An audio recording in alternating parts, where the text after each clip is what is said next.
Hello everyone, Herman Vargas again from the College of Coastal Georgia, and I'm super excited to show you a very cool integration. A few weeks ago, we were able to control a Lego robot with our mind thanks to the NextMind development kit, and a natural progression after that was, well, could you control, for example, an electrical wheelchair if you have someone that has limited mobility and cannot control it with a more traditional type of control? And the answer is yes, you can potentially do that. You can create, for example, an interface in one of the sides of the wheelchair and then control it just simply by looking at the different elements in the user interface.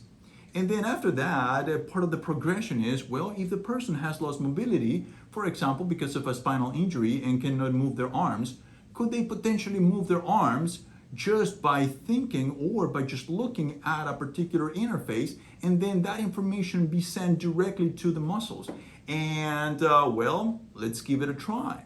So what we have here is, I will show you in just a minute the actual process of how we got this going, but I'm just going to show you how it works, and then we'll just dive in on how we got it to work. So what you see here in the screen in the back, it's just an interface. You have two arms there, left and right, and then simply two buttons on each arm. So we have 4 different channels. Left arm, arrow to the left arm, arrow to the right arm, arrow to the left, and then to the right. So what I'm going to do is I'm simply going to focus on one of those arrows, and then that's just going to send information from a TENS unit directly to my arms, and I'm going to control the arms without me engaging the motor cortex to move the arms. So I'm just going to try to show my arms there as best as I can, and I'm just going to tell you which one I'm going to move just by looking at the screen. So first I'm going to look at the left arrow on the left arm. So let's see how this works. So left arrow on the left arm. You will hear a click when the actual relay that is connected to the Arduino actually connects. So let's give it a try.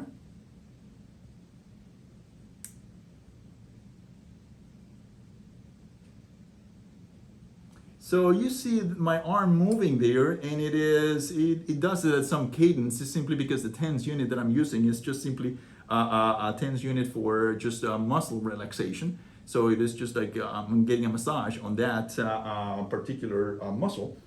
Now I'm going to look at the right arrow on the left arm.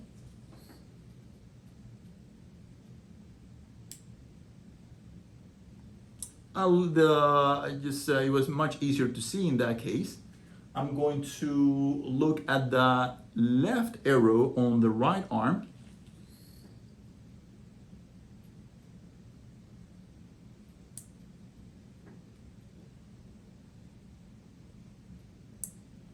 And now I'm going to look at the right arrow on the right arm.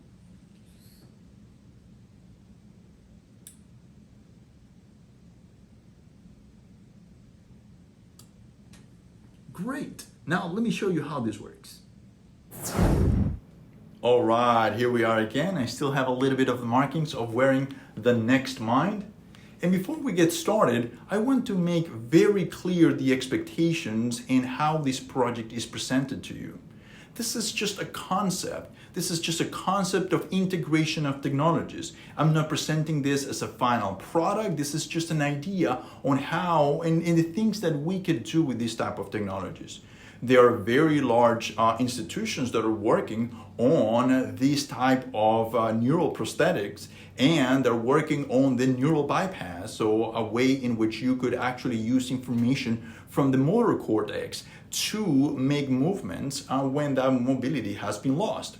Now, in some of those cases, the devices that are used are much more invasive. If you want to get that information then from the motor cortex, then you will have to have an implant in the motor cortex to get that information. This is just very simple. Again, the movements, you saw them. It's not something very specific. It's just the idea, the concept. But the cool thing is that, well, first of all, we were able to get this in under $1,000, and the reality is that it wasn't invasive at all. Because the NextMind, think of it as just microphones. I mean, we're talking about electricity here and not acoustics, but what you're getting is just you're recording information from outside from your visual cortex, right? So really there's nothing invasive at all. This is just, I'm saying a microphone because that's just the concept. Just like if you were to put a microphone, in this case, these electrodes, there's nothing that is going to your brain. You're just recording the signals from it, okay? Now, let's get started with how this is working. I'm gonna take these off the stand. Let's see, all right. And let's take a look, first of all, at the interface. So this was the interface that you were seeing a few minutes ago. And as you can see here, each of those buttons there, as I zoom in, you can see that they have this texture. And then this texture, the textures on each of those buttons is vibrating at different timings, right?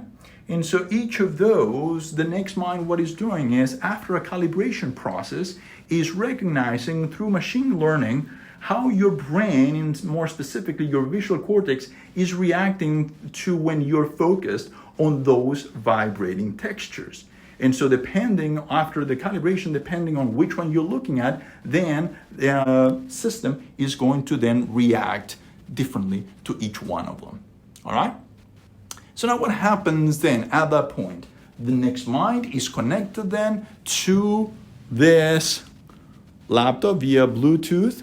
And then from there, what we have is, this is connected via USB cable to this, let's follow that lead, to this box there that I'm gonna show you what's inside. And then from there, it is getting the information from the STEMS unit to each of those electrodes that I had on those patches in my arm. Now let's take a look at what's inside of that box. All right, so let's take a look there. So this is, let's move this out. We have, it is an Arduino, and then this Arduino is connected via these 4 different channels to 4 individual relays. Pardon all those wires there, but each of those relays, what they're doing is they're just closing the circuit on the STEMS unit. As you can see here, all of it is color coded. That's not part of the TANS unit. It just helped me keep all those cables organized. And then, yes, that Arduino was just controlling the relays, and then the relays were just closing the circuits for me to get then the voltages that would generate the movement in my arms. How cool is that? All right, this is all for today, and I hope to see you next time. Don't forget to subscribe, and have a good one.